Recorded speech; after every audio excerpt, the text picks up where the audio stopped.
If you're a heat and air machine technician or even a salesperson, what are some ways that you can stay busy when it's slow and drum up some business, and why does it matter? This is a super important question.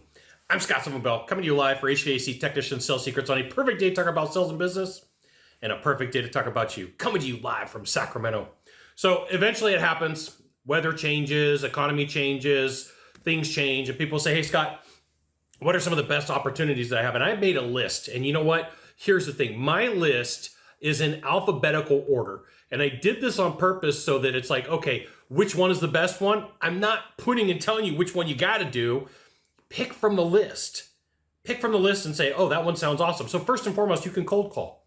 You can go knock on doors. And if you've been in the trades long enough, you know what neighborhoods have the highest propensity to have problems, to have issues, that you could go knock on some doors and say, hey, we're doing this for business.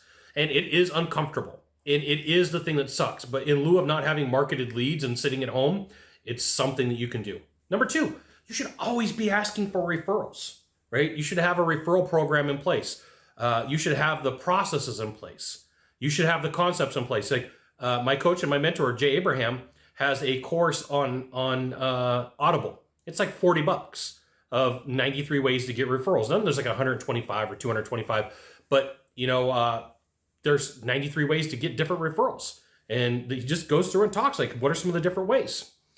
Number three, you can listen to books, Audible, whatever's going on, because you got to keep your mind right. You got to keep what's going on in your head medicated the right way, so to speak, so that you're not fighting against negative feelings and negative emotions. I would, if I could go back in time and I could target books to listen to, it would be books on humor. It would be books on conflict resolution. It would be books on communication. And then after that, books on sales. Because when you learn how to do sales strategies, they become anti-conversational. Like whenever you typically learn how to overcome objections, there's something about it that's very tactical, and it changes the way that you interact with people, and it causes some issues. Number four, pop-up events. I was downtown Sacramento last week, and I'm driving through, and I'm over on N Street, and there's a pop-up tent. And there's a roofing company, and it's like they had their own little pop-up home show. I was like, hey, that was a pretty smart idea. That's a pretty cool, smart thing to do. That's one way to stay busy. And Midtown Sacramento, N Street and like 16th or 21st over there's a lot of old homes. And the road that he was on, highly traveled. But dude was standing there, nice pop-up, nice display. I was like, that's a super smart thing to do. And this right here is why you should join HVACTechSecrets.com. I will give you the goods. Not in the Facebook group, not in the YouTube channel. You could do ride-alongs. And a ride-along really works well when you're looking to help the person you're riding along with.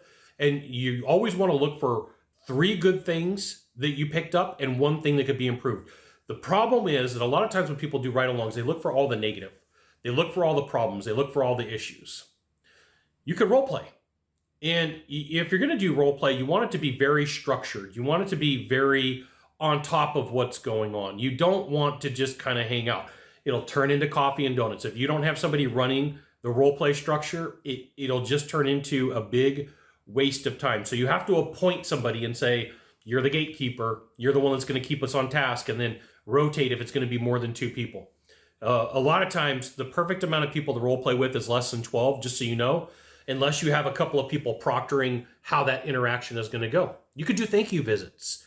You could go back to people that you've sold roofs, windows, doors, heating and air, landscaping, plumbing to, and ask for introductions to the neighborhood. It's a cold call visit, right? Just happen to be in the neighborhood, or set up an appointment with them. And then last on this list, you can watch videos. Videos, especially these days, you got YouTube and you've got Vimeo and you got all these other places. In 2001, when I got started, they didn't have all that. They didn't have all that capability. They didn't have all the cool things that you have now, like podcasts and online training and learning management systems.